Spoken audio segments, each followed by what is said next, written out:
Bonjour à toutes et à tous. On se retrouve pour le chapitre 13 sur la physiologie du cœur. C'est un gros chapitre, alors on va le diviser en deux. Aujourd'hui, pour cette première partie, on va poser les bases. On va vraiment partir du système dans son ensemble pour descendre petit à petit jusqu'au niveau des cellules. C'est parti.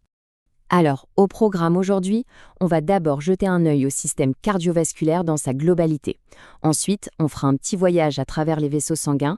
Après ça, on s'intéressera aux cellules très spéciales qui font battre le cœur, les cellules électriques.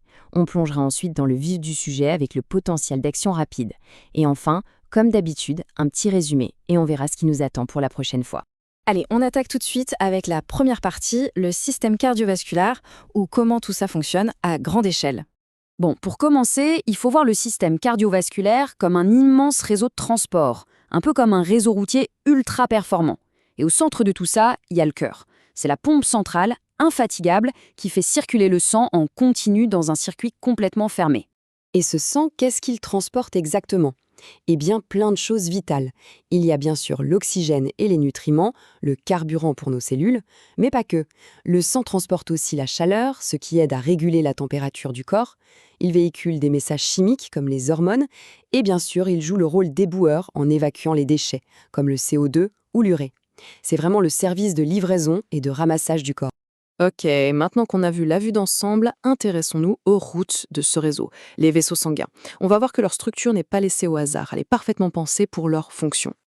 Alors voilà, on a principalement 3 types de routes, les artères, les capillaires et les veines.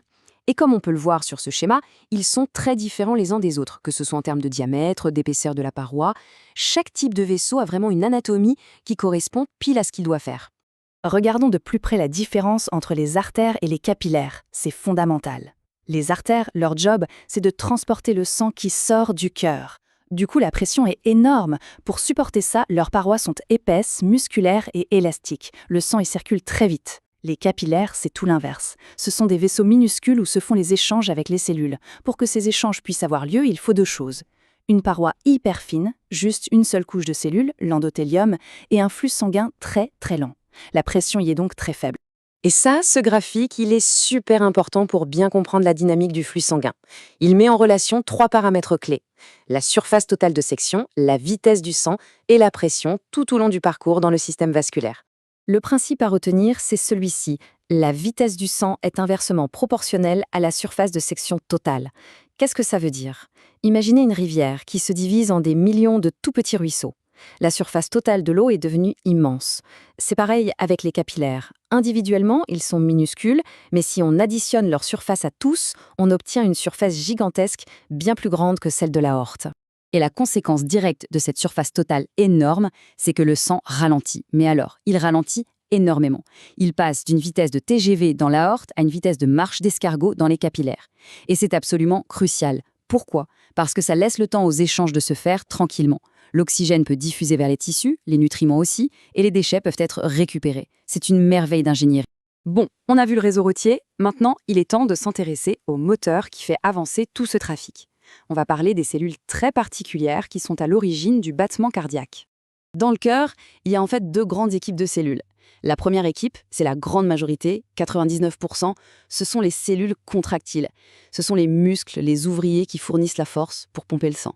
Et puis il y a la deuxième équipe, toute petite, à peine 1%, mais absolument essentielle, les cellules autorythmiques. Ce sont les chefs d'orchestre, les pacemakers, qui génèrent spontanément l'impulsion électrique et donnent le rythme. Et qui dit cellules différentes, dit signaux électriques différents. On parle de potentiel d'action.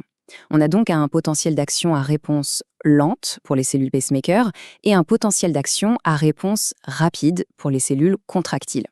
Aujourd'hui, on va se concentrer sur celui-là, le potentiel d'action à réponse rapide, celui qui fait se contracter le muscle cardiaque. Allez, c'est le moment de zoomer au niveau cellulaire et de décortiquer ce fameux potentiel d'action rapide. On va voir étape par étape comment une cellule musculaire du cœur reçoit l'ordre de se contracter. Alors voilà à quoi ça ressemble. La première chose qui frappe, c'est sa durée. On parle d'environ 200 millisecondes, ce qui est très long pour un potentiel d'action. Et comme on le voit sur le graphique, ce processus se décompose en 5 phases bien distinctes, qu'on numérote de 0 à 4. Alors, suivons le parcours. Tout commence par la phase 0, une montée en flèche, une dépolarisation ultra rapide. Juste après, phase 1, une petite redescente. Ensuite, la phase la plus caractéristique, la phase 2, ce long plateau qui dure, c'est vraiment la signature du potentiel d'action cardiaque. Puis, phase 3, on redescend pour de bon, c'est la repolarisation finale. Et enfin, phase 4, la cellule est de retour à son potentiel de repos. Mais qu'est-ce qui cause ces changements de potentiel? Ce sont des mouvements d'ions à travers la membrane de la cellule.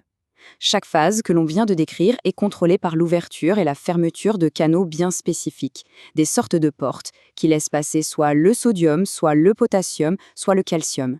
C'est ce balai d'ions qui crée le signal électrique. Et revenons sur cette phase 2, le plateau. Elle est absolument fondamentale. L'entrée de calcium pendant cette phase maintient la cellule dépolarisée, ce qui prolonge la contraction. Ça donne une contraction longue et puissante, essentielle pour que les ventricules aient le temps de bien se vider. De plus, ce calcium qui entre va déclencher la libération de bien plus de calcium qui était stocké dans la cellule, ce qui va alimenter la machinerie contractile.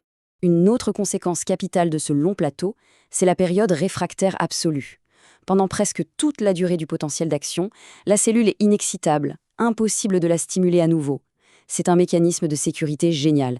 Ça empêche le cœur de faire un tétanos, c'est-à-dire une contraction continue. Si le cœur se contractait en permanence, il ne pourrait plus se remplir.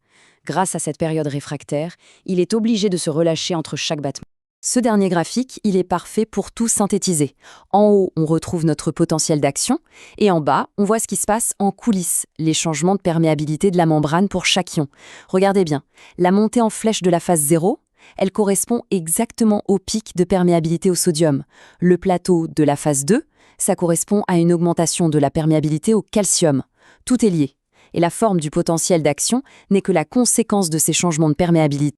Voilà, on a vu pas mal de choses. Faisons un petit résumé pour s'assurer que tout est clair avant de se projeter sur la suite. Alors, qu'est-ce qu'on doit retenir? Premièrement, le cœur, c'est la pompe d'un immense circuit de transport. Deuxièmement, la structure des vaisseaux va dicter la vitesse du sang, ce qui est crucial pour les échanges. Troisièmement, le cœur est fait de cellules contractiles et de cellules autorhythmiques. Et enfin, le potentiel d'action rapide est ce processus en 5 phases, avec sa fameuse phase de plateau essentielle pour une contraction efficace et pour protéger le cœur. Ok, c'est bien beau tout ça. On sait maintenant comment une cellule contractile est ordonnée de se contracter. Mais une question reste en suspens. Qui donne l'ordre de départ? Et surtout, comment fait-on pour que des millions de cellules se contractent de façon parfaitement synchronisée?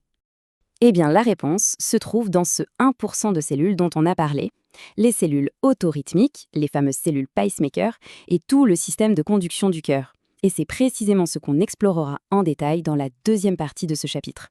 D'ici là, pour bien fixer tout ce qu'on vient de voir, n'oubliez pas d'aller faire les quiz qui accompagnent cette présentation. À très bientôt pour la suite.